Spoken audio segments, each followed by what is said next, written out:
7:14. Mike is here from Mmmm Mechanic, and you can visit Mmmm Mechanic on Highway 201 North or across from Salvation Army for all your maintenance needs. Give them a call today at 425-3135. Hey, Dale. Howdy. Boy, wasn't it a nice weekend? Except in San Diego. Well, 2 out of the 3 days.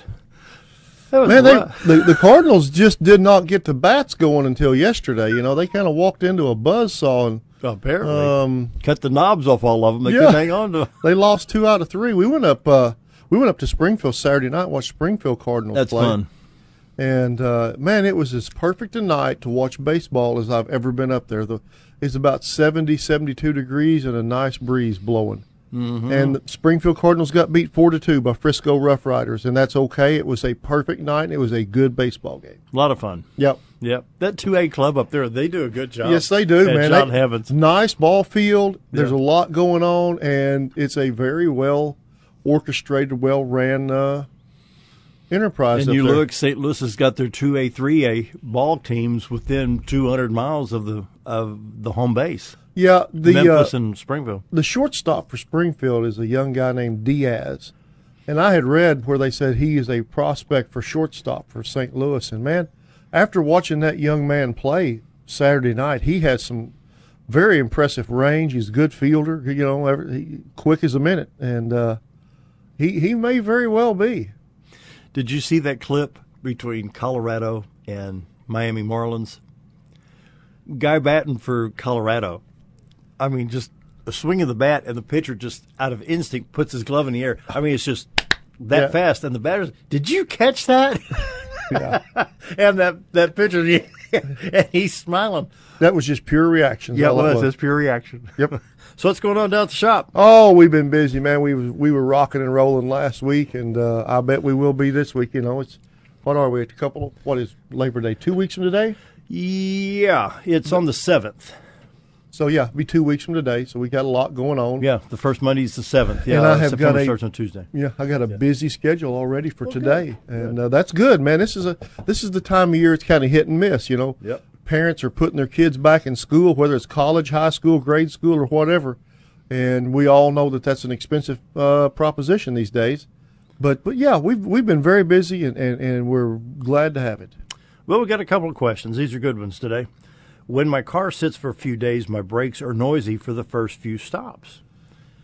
Can I guess? Go ahead, Dale. High humidity causing rust on the rotors. You're right. That's my guess. I can't swear but that would be my first guess.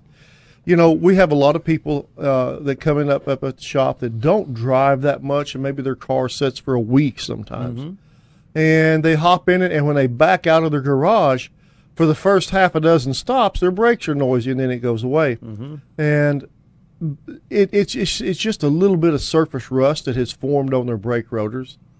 And those brake rotors they're made out of cast iron, and the things they rust easy. If you don't believe it, lay one on the ground and come back tomorrow and look at it. Mm-hmm. You know, they rust real easy, and that's what's happening is just by the sitting around, and then like you said, with it's been hot and it's been humidity's been high, we get a little bit of surface rust, and it takes a stop or 2 or 3, and it scrubs the rust off of them. Now, we do see extreme cases. Typically, it's cars that come down from up north where they've been in the salt. Mm. And the brake rotors themselves are just pitted and rust all over. And that's a penetrating rust. That's a difference. Yeah, that's that hardcore stuff that we usually don't have a lot of around here, thankfully. And then you'll wind up having to replace the brake rotors and maybe even new pads to try to straighten that up. But you see that, we see it fairly regularly. Yeah. You know, it's not uncommon anymore to see cars with rotors with big, just rust all over them, and then they're pitted up. Sometimes they'll even be rusted to the car. Mm-hmm. But yeah, they can be a pain. But what this question's about in my mind is minor surface rust. And as long as that noise stops after the first couple of 3 times of pulling up to a stoplight, it's nothing much to worry about. It's just the nature of the beast. When you were talking, making your emphasis on the fact that sometimes we don't drive for perhaps a week or so, let me point out, it wouldn't hurt to go out to the garage, of course, open the door, start the car, back it out, and let it just sit a little bit, and then take and run that engine up to about 1,500 RPMs a little bit, let it get to full operating temperature, pull it back in and park it. Keeps the battery charged, everything circulated. If anything, drive it around the block, Just by the makeup of our people in town, a lot of them don't drive that much, and it's kind of my thoughts, my opinion on things that cars, trucks, vehicles are made to be driven. They're not made to sit. Mm-hmm. And sitting around for extended periods is tough on cars, especially the older they get. And, yeah, it's not a bad idea. I've got my motorcycle in the wintertime. I keep it hooked to a battery charger. Do you?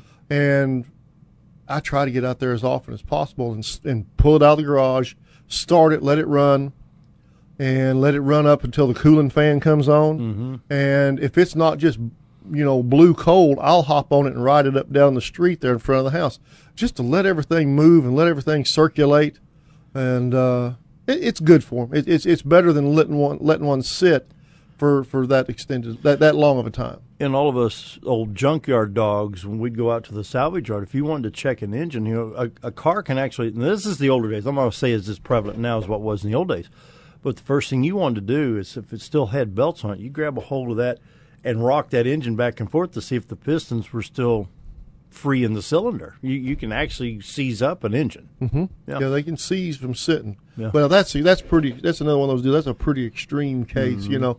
They've been in a salvage yard for quite some time, in my experience, before they'll seize up. But yeah, it's not a bad idea. If your car sits a whole lot, have a way to keep the battery up on it. Maybe drive it a little here and there. If you just drive it around the block, it would beat nothing. Yeah. Now, anyway, yeah, that's my thoughts on that. And this next one, wow, this could get expensive. My oil light comes on randomly. What causes this? Boy, yeah, that's an ugly one right there. It has the potential to be ugly. Let's hope it's an oil pressure sending unit.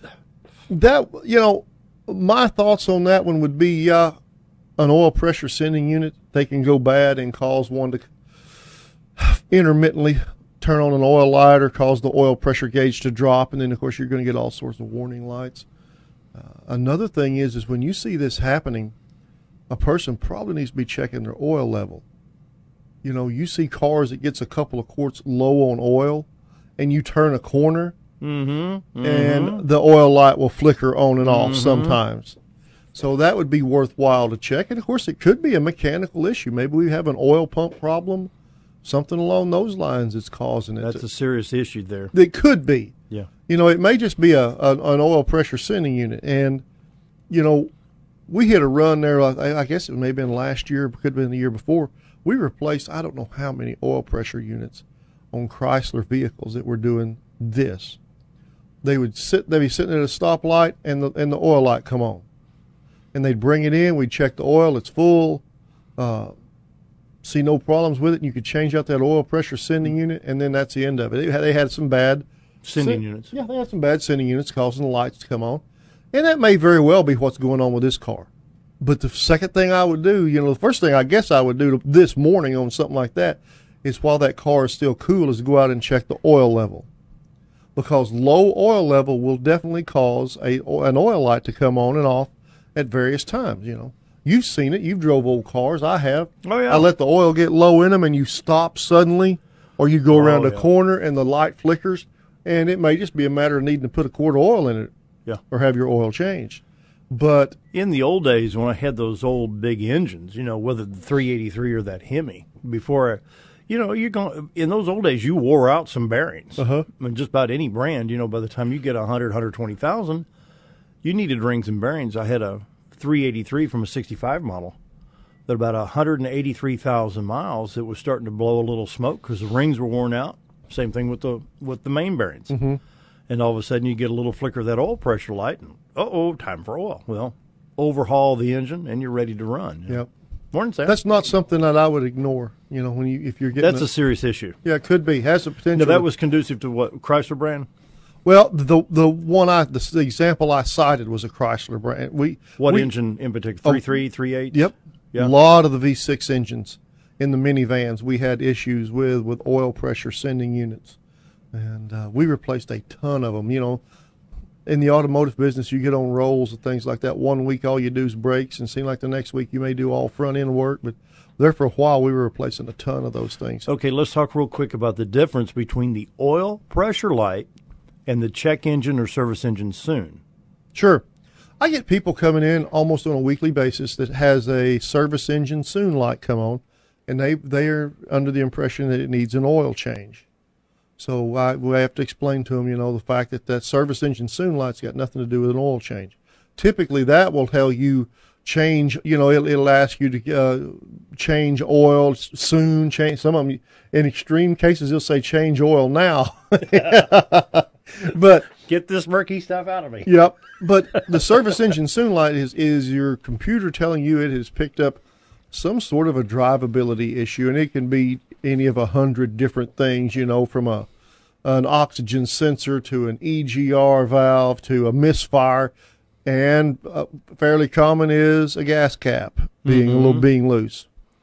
So that's a service engine soon light. And then, of course, the manufacturers have different ideas. Some of them have it as a maintenance required light. You see that on some of the Japanese cars. Oh, really? Yeah, Asian cars with a maintenance required light. And the American cars, usually it's a change oil light, And but now they're different. Changing the oil won't. Yeah. Changing the oil is not going to affect a service engine soon light or a check engine light. On my vehicle, the service engine soon or check engine light is orange. The oil pressure light is red. Yep. Now, I don't know why it is on Ford and General Motors. I'm assuming it's going to be similar. Well, your check engine or service engine light is an amber color. Yeah. And who knows what color the change oil light will be. It varies. I mean, like the engine oil pressure light is going to be red. Yes, it will be. If you have an engine oil light on, it should be red in color. Now, let's point out that you can check and see what your lights are when you first get in the vehicle and you click the key twice just before the spring-loaded start. If you still have that. Turn it to run. Turn it to run. All of the lights will come. That's a test circuit. Mm-hmm. And you can see my oil pressure light is looks like the little Aladdin's lamp. Yeah, a little oil kettle or what. Why they came up with that, I don't know. Yes. And if you've got a question, if you've got a light on that you don't know what it is, do one of two things. Pull your owner's manual out of the glove box and look it up, and it'll tell you.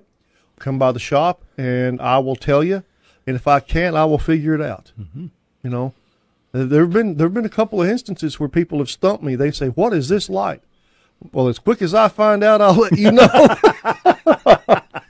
And that's when I refer to my old friend Google, and you'll figure it out for them. Yeah. Yeah. Wow.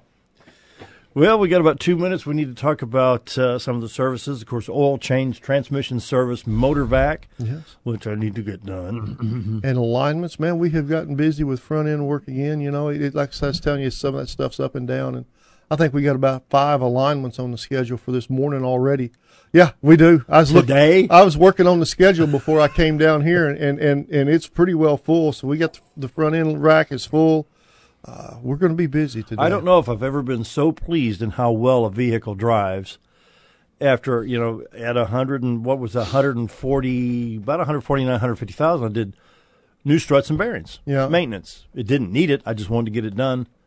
Did my tires, brought it in there, let Tony put it on the rack and realigned it. My goodness, what a difference. Mm-hmm. Unbelievable.